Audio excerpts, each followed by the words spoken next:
snacks? What it do, snackers and snackers? It's your boy Gage. This is WHHW. That's last week's news. We got a couple things we need to talk about, so hook me up, please. Number one, Mortal Kombat 11. That's a 1-1. That's a 1-1. It's a win-win. Hey, did you notice? Aren't the 11s? Aren't they Baraka's blades? Aha. So listen, Mortal Kombat hit this week. I haven't done a whole lot. I started playing through the story mode. I'm digging it. I'm gonna say this. There are some moments where I'm not super happy with the acting, but then like as you get into like the second and third chapters, it doesn't matter. Like you just start to lose yourself in the story, and you start to get engrossed, and you just start wanting to punch people in the face and kick people in the mouth and break people in the legs. Break them in the legs. That's what she said. Break them in the legs. I'm enjoying it. I like the new system. The game's not as combo. It's not as combo heavy as X was. But a lot of cool new features. Jokes you're playing. I am. How far are you? What chapter are you know? Chapter, I don't know the number of the chapter, but I'm on Jade. Me too. Playing as Jade. I'm getting ready to start Jade's chapter, which so far I'm digging what's happening in the story. Not gonna spoil anything, just gonna say if you're already a fan of Mortal Kombat, truthfully you probably already have it. If you're on the fence, I'm gonna say grab it. Because especially if you're not a fighting game fan, like this is one, it has a dope tutorial that's really good at kind of easing you in, introducing you to all the concepts, but also it's just something about the way the NetherRealm does their story modes that even if you're not into fighting games, like it's cool, just put the game on easy and it will literally just, as the story goes on, it will give you a new character to play with.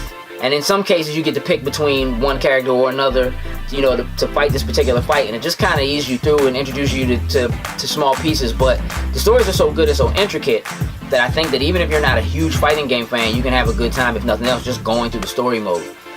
So I would recommend definitely doing that. Sen, I know you talked about getting on the Switch, but we decided not to do that, huh? Nah, I went with the one. Went with the one. My man. That's the way to do it. That's the way to do it. Why did you decide not to do the Switch? Just for personal. Just so we can rock. Yeah. So we can rock. I get it. That's what it should be. I do want to say this. Are you familiar? You know about the Mercies? I actually saw that earlier today. So you can, when it's time to do a fatality on somebody, you can do a Mercy and let them back up, give them a little bit of health back, and then you can whoop them. They took that from one of the old games. Like, it's not a brand new thing, but it's cool that they put it back in here. I'm digging it. I'm really digging it. So anyway, that's Mortal Kombat 11. I'm recommending it. Hook me up. Number two. So listen, we know that Sony backed out of E3. Nothing happening. No conference. No straight digital. And normally, for years, Sony has held their conference Monday night, the week of E3, right? Mm-hmm. Like 9 p.m. our time anyway. Yep. 6 p.m. Pacific, but 9 for us. So it's always late, for us. Usually runs till 11 or 12, give or take. But because they're not doing it, the question was in the air like, well, is somebody going to try to move into that spot? Now, if you had to guess who might move into that spot, who would you have guessed it would have been? Microsoft? Maybe. Because they could have, right? Because Microsoft used to go Monday, right, and they moved it back to Sunday so that they could get, just some extra news cycle time, right? So Microsoft would have been a solid guess. But I feel like that would have been going too far. Like, if anything, I feel like they could have just moved their joint back to Monday morning. Square Enix has just announced that they are going to hold their own press conference, and it will be in Sony's old time slot. So that to me says they must have something serious to reveal. Because I'm going to be real with you, normally Square's press conferences at E3 are Yeah. not even fair to middling. They're fair. Like, Yeah. You know what I mean? Like, I don't.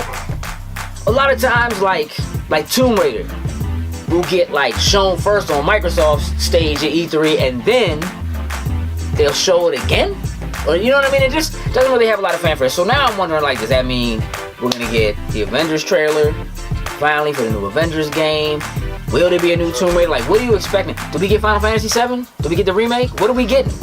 We get some type of gameplay footage of it. We You get think? some type of gameplay footage. I mean, they just announced that they had to scrap the whole thing and restart it, like in-house, because they had somebody that was outside doing it. At this like point, PlayStation last 5 year. when that's coming. Yeah, we won't see that. It was always gonna be PlayStation 5, bro. Don't fool yourself. Even though they announced it was gonna be episodic, so they give us something? Listen. Final Fantasy 15 came out. We have not heard anything about Final Fantasy 16. Like, they've gone back and reworked Final Fantasy 14. And they reworked 15 over Right, and like over and over. yes, it took a long time. Yeah. So do we get that? Like, I just don't know. We're gonna talk about it more in depth. 16. That's what I'm going with. You think 16? I'm going 16. You think Final Fantasy 16 is I'm going happening? 16. You think it's a thing? Okay. Eventually, it will be a thing. I But mean, think, of course it will be. But but you think it's going down? Yeah, they're gonna close out the show with Final Fantasy 16. Oh. They're gonna open the show with Final Fantasy 16 Oh! and close out the show with Avengers. No, they're gonna open with Avengers. With the other way. Right? I knew you was gonna do that. I knew you was gonna do that. I mean, I don't know. Y'all let me know in the comments what y'all think is going on. What could Square possibly have? Octopath Traveler 2? I like that. I'm just saying, like, I don't know what. Anyway, y'all let me know what you think they could be up to. Hook me up. Number 3. Now, this is very important. This is very, very, very important. What is happening June 8th and 9th? All-Star. Yeah, it is. So All-Star Comic-Con is taking place June. Actually, technically, 7th, 8th, and 9th, but that's, that's VIP. You gotta be, the 7th is, but the 8th and 9th, we got something special going on, do we not? Yes, we do. Snack stage. Yes. What does that mean? That means trivia. That means games. And of course that means snack buy. So I want you guys to know, you can still get tickets to go to All-Star Comic-Con, which again is happening June 8th and 9th. Weekend passes are only $35. All you have to do is go to That sounds like a reasonable deal, sir. It is a very reasonable deal, sir. It's a very, very reasonable deal. Like, there is going to be so much going on. And over the coming weeks, we're going to talk about some of who's going to be there and things that you can see other than us. Because you can see us. We gonna be there. Loud. Yes, we'll be there. Woo! And we will be loud. We will be loud. I'm telling you, it's a good time. It's a good time. So just shoot to theallstarcomiccon.com. Now, while you're there, on the website, open up another window and you shoot over to patreon.com/loading snacks, where you can support us so that we can do more things like this and go to things like All-Star Comic-Con. We greatly appreciate the support that we get there already. We certainly could use more support so we can buy more equipment and, just take trips. We want to keep bringing you this kind of content. So do that for us. Make sure you're following us across all social media. With that, I got to go. So I'm out. Toodles and